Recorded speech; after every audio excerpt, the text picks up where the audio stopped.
organization, entrepreneurs organization. We're both members of, and we got talking because you're very much someone who loves using business to make a positive impact and to leverage your strengths to make a positive impact in the world, something that I'm passionate about too. And so we had a collaboration between Ocean Lovers and Paddle Across the Bay, which is an event that you just ran on Saturday, and you raised close to 80,000 Australian dollars for Lifeline. Can you just let's start with that?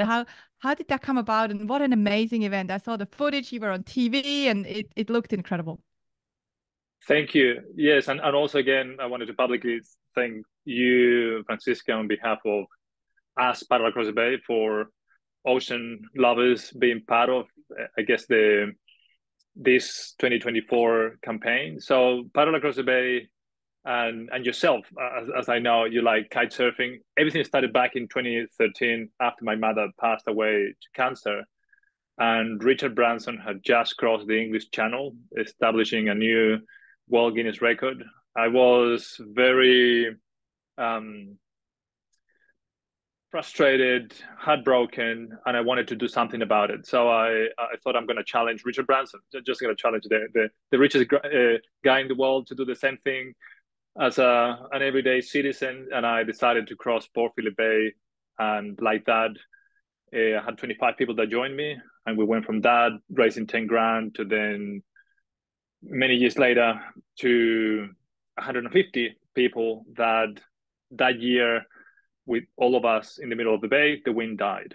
So soon after that, we were sitting in a government office with people in suits and tape recorders in the middle of the table. And myself and my co-founder, Kyle Wakeham, we didn't know at that time if we were going home or we were going somewhere else in that conversation. So we decided that it was time for us to find a different vehicle to achieve the same vision of raising funds and awareness for a worthy cause. And so we look at stand-up paddling, as a much more accessible water sport that we know we could effectively get someone from zero to hero and with no experience, as long as they knew how to swim, to get them on the water and be part of the event. And like that, we went from 100 people to 500 people in 2020. Then since the pandemic, a couple of year break, we went back to resume with having Anaconda now on board, helping us to resume that momentum. And all in all, 10 years later, we've raised a little above $1 million. And that, yes, as you said, it just happened last weekend. So we're super excited. Now we're raising money for mental health through Lifeline Australia. So yeah, that's one of the things I do. Incredible. Does Richard Branson know about your effort? I did back in the days between 2013 and 15. I was anything that was Richard Branson, Virgin Australia, or any other Virgin brands. I would just be one of those people commenting and trying to cause a little bit of niggle and see if someone will get that attention. But no, so far I don't think so. But I keep telling the story, so one day we'll get to him, hopefully when he's still alive, and he's looking very healthy, so it looks like he's going to have a few more years to go. Oh, totally. He's the one that wrote the foreword for one of my books, and I had to get him to say yes. I knew I had to go to his island and talk to him, because I knew that otherwise he won't respond. And I feel like there could be a bit of a race, because he's very entrepreneurial, and he likes a bit of a competition. So I feel like maybe there could be a race in the future between him and 500 people. Yeah, and that's one of those things that I think that the story, as I tell it, usually it was the way to challenge Richard Branson as the richest man in the world, but also challenging cancer and wanting to contribute to ending cancer. So big, bold goals, and usually committing to something big and with very little chance of succeeding. And figuring out the why and how in the process. So. Yeah, love that. So today I'd like to discuss two things with you, and one is what we're started to discuss right now already, is how can we use our businesses for purpose? So how can we be more purposeful in our businesses? And I know for our members here, even at Basic Bananas, a lot of people want to do good. They want to make a positive impact, but maybe they sometimes don't know where to start. They can't organize, a big event like you do, or they just don't have the means to do something big. What are your thoughts on that? Where can a smaller business get started in being purposeful? Um, I find that perhaps I go back into, and it's a question that I have reflected on back in the days. And first of all, I've been in Australia for now 17 years. I arrived from Chile, South America, back in 2007. And looking back, I was a complete, what's the word? I had not fear of failure. That was the one thing. Over the years, in a society that I find is a little more conservative, we look at risk in a very different way. And perhaps having that ingenuity and no fear of failing is something that I find is been a great um, fuel for me over the years to attempt things that often don't work. Um, I think, and I love this culture, I love this society, I'm part of it. But the one thing that I probably feel we should be better at is to push people to take risks, and in a society that is quite conservative. And I love to think that, like you and I, we both grew up in the 80s, where life happened in the outdoors. We saw risks very different, people with broken arms and broken legs. It was cool. Now that's a tragedy, and we look at things very differently. So I think starting with looking at risk as perhaps the prize for us to try something different is always going to be there. And if you bring that to your business, and like for us, we attempted something that was basically impossible. It hadn't been done before, and we had 9 weeks to achieve this big goal since I announced it, and we actually put a day which was going to be Australia Day 2013, and it was the vision what motivated us, effectively the impact that we wanted to achieve, and the sense of accountability by making this public forces to then go and find the how. So my answer perhaps is not to overthink it. It's just commit to it and figure it out along the way, because one way or another you're gonna get there. And yeah, perhaps it's a very unreliable way, but it has worked in a way for me, and I have applied that to business and business deals. Um, yeah. Yeah, I love that. And we will actually talk about that in a minute too, about, you know, taking maybe a more unconventional way of doing business. There's so much in there. I wanted to quickly highlight two things. One is, I'm not sure if you have read about this. You probably have. There are multiple studies around, as you say, we both grew up in the 80s. In the 80s, as kids, we were allowed to roam, depending on where you live, but mostly we were allowed to roam, go out, come back at 6 o'clock for dinner, and you're all good. And these days, kids are not allowed to do that in most parts. They're not allowed to do that because it's too dangerous, etc. So studies have been done. Is it more dangerous now? It is not. In fact, it is safer than ever before because we have tracking, we can see where they are. There's so much more. When we were, little, Yeah. there was no tracking. They would never know where we were. We were allowed, we weren't allowed to do mischief, but we did. And they would never know who we even did the mischief because they couldn't track us. Whereas Yeah. now you can track. So it's a safer world, but we are more scared. And I find that really interesting because you also, the second point is you said that you came from Chile and you actually had no fear of failure. And you say that Australia is a bit more conservative. I came from Switzerland and I didn't really have a fear of failure. However, I feel like Switzerland is even more conservative than Australia. So do you think that Chile is even less conservative than Absolutely. Australia? Well, this is Chile back in the 80s, and I left almost at the start of the 2000s. And I'm not sure if it happens to you, Franziska, but I sort of still, my mind and my memories are sort of frozen to still think that Chile is the Chile that I left back in 2007. It has changed. It's very different to what it was then. has certainly become much more conservative in the way we raise children, and similar to the way we do things in Australia. So, but certainly the 80s was different, as you said. You know, you disappeared in the morning, you come back at some point, and your parents never worried because they knew you were going to come back. Yeah, I actually think that builds resilience. And if we look at Mm. again Richard Branson and his background, and you've probably read all his books too. He that's what he always said. He said his mom would even throw him out of the car Mm. when he was naughty and say, "Walk home."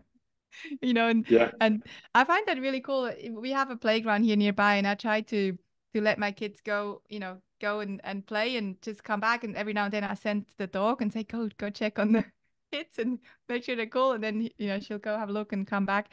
So I feel like it actually helps build resilience as long as we create a safe environment. And Yeah. I'd love to talk about maybe we actually, before we talk about intuition, gut feeling, let's talk a bit about resilience. I feel like you have some insight here, and I feel like as obviously as a business owner, as an entrepreneur, you need resilience. Yet the upcoming generations seem to have a little bit less resilience. So what is you can share anything on this topic, whatever your intuition tells you that you need to share here on this show, please feel free to share.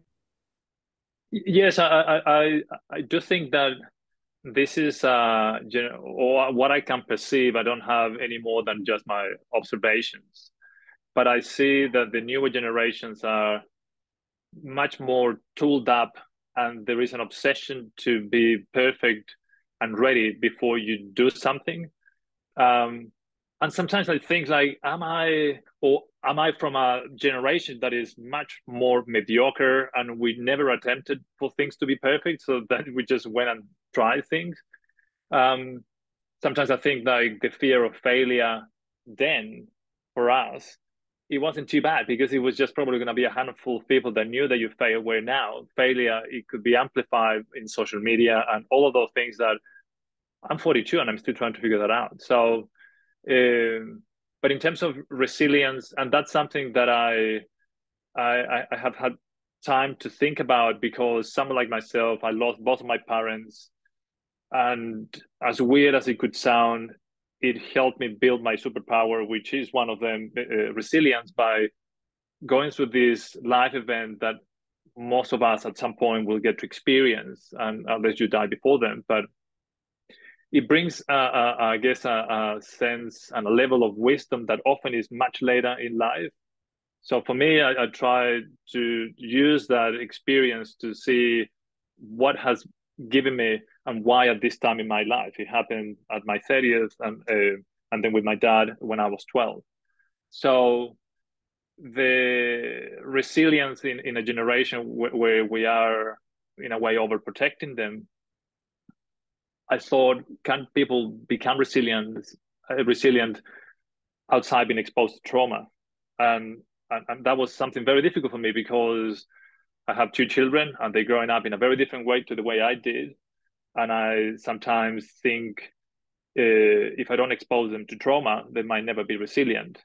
So I also feel that this is a very old-fashioned thinking process, the one I'm going through. So experimenting along the way, I discovered that perhaps one of those options is put kids into competitive sports and put them into something where they're going to be exposed to rejection. They're going to be exposed to losing and having to deal with that and normalizing it. And that's been something that, at least applying that to my 10-year-old, is being good. But I do think that it's a significant bridge in terms of communication and experiences in how I'm going to be able to relate to him when it comes to resilience. Yeah, it's a tough one because I mean, parenting is Mm. a journey too, and I think a lot of our listeners are also parents are interested in this topic. For me personally, it's maybe not so much about thinking that they need trauma, but more about letting them fail and Mm. make almost like normalizing failure and little failures. My daughter is only 2.5, but for her, little failures are, I may watch her trying to climb a tree, but I know that if she falls from that height, she's fine. So rather than running and going like, no, you can't climb the tree, it's like, I know she's only going to this height. If she falls down, she will be all right. It's the sand underneath, or you know, getting bumped by a wave and I'm nearby. I think rather than again than constantly on them and trying to avoid for them to fail in scenarios like that, I think it's really important. And the other thing also I'm seeing with kids is that they don't try hard enough. So even my 2.5-year-old, she, you know, she tries to open a zipper and it doesn't work. So the first time it doesn't work, she starts screaming. And so normally a parent would go and like, hey, I'll help you. So I'm really trying to go, hey, let's, you know, keep trying it and rewarding her for her effort to try. And then if it doesn't work after a while, of course I will help. I'm not, you know, torturing her, but I feel like just not constantly stepping in, but actually letting them explore failure and failure, as you say, almost celebrating failure. I really like that. I love that we went down this path, even though we weren't intending on doing that. The last thing I'd like to discuss here is something you talk a lot about, which is gut feeling versus strategy in business. And again, if we, you know, we have this overarching theme with Richard Branson, we started with challenging him with the paddle across the bay. He is someone who really does that so well, the gut feeling versus strategy. So I'd love to hear some of your thoughts on that and your insights. Thank you. Yes, and funny, and I don't actually think that this conversation isn't connected. In fact, I find it's very interesting when we look at the behavior of, as a business owner and how we relate to our business and the things we do. A lot of it comes from those experiences in your upbringing and the limiting beliefs that you have adopted in your life in general. And then when you start running a business, it's very clearly identifiable to get into similar way you relate in with people is you tend to relate to your customers, becoming very rejection fearful, and then you start to build up a business that sometimes isn't sustainable in the way you're relating with those customers as a result of things that again has to do with your individual behavior. I thought answering that question, I give you an example because I find this thing fascinating, and I'm sure that you will be able to relate to this. So think about, and according to the Australian Bureau of Statistics, 91% of businesses in 2023 financial year have revenues below 2 million bucks, right? And out of that, the average profit margin is 4%. So it's a business, it's a really almost a multi-million-dollar business, but really the profit is about 80 grand. So how we get to that, most businesses, if you think about it, it started as a way to replace or complement your salary. And this is a cycle that we get to see a lot, and both of us being in EO is very interesting because we probably discuss with people having similar conversations all the time, and we get to this fork on the road, what do you do? So think about a marketing expert, you are in middle management, you're earning maybe 100 grand, let's say.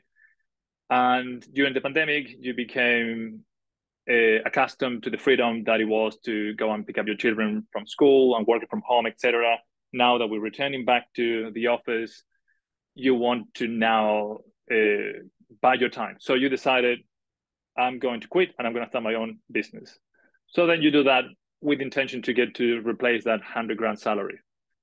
You start a business, you take your first client, you are a marketing expert, so you easily go in and get your website and everything in order, get some leads, get a few clients, and then all of a sudden you are able to start making money. Next thing is those leads plus the work that you need to deliver start to put pressure. So all of a sudden you find yourself in need to hire someone. So then that profit margin now is diluted among two people because you committed to hire someone. And as you continue to grow and now you continue to attend to those clients plus managing the business and managing that person, all of a sudden you get a larger client, let's say a 20K client that is now demanding more time and attention. So now you're committing to an admin person. So then all of a sudden you have this team. But the money that comes to the business all of a sudden, a lot of it goes to paying salaries.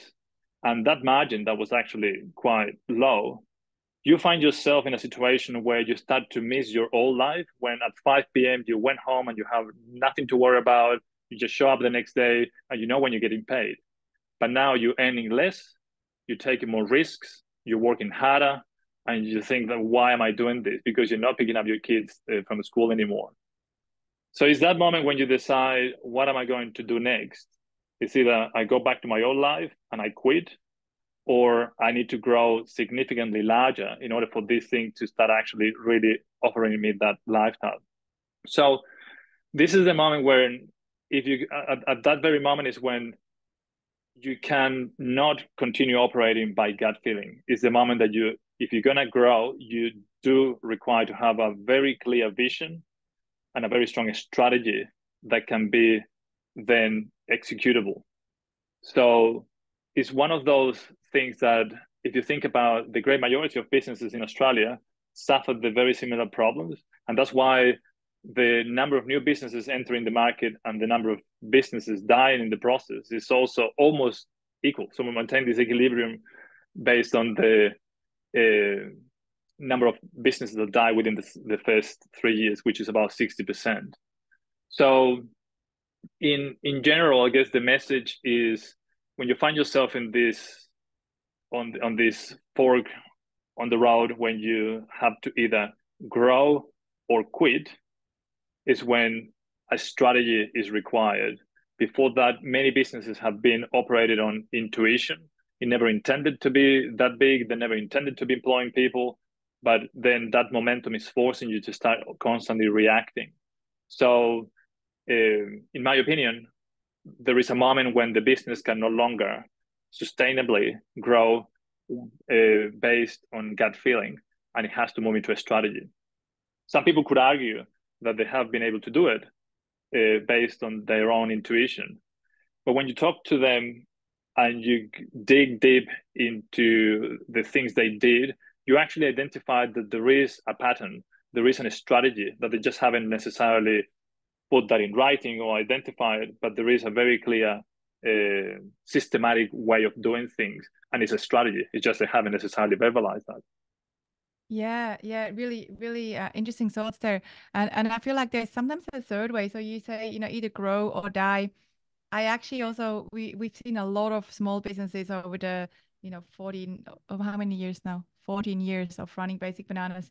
And I feel like there's a third option, and that is to be super lean. I've seen a lot of businesses that are just not making any money because they're not lean enough. And sometimes you can definitely, I've actually seen, in fact, and this is interesting with entrepreneurs organization, I've seen bigger businesses that are not profitable at all. I've seen really small businesses that are super lean, that are way more profitable than the big businesses. So I do think there's a third way there. When it comes to strategy and God, I completely agree. I feel like we do need strategy to grow, and we need strategy to do different things, having a sales strategy, marketing strategy, business strategy.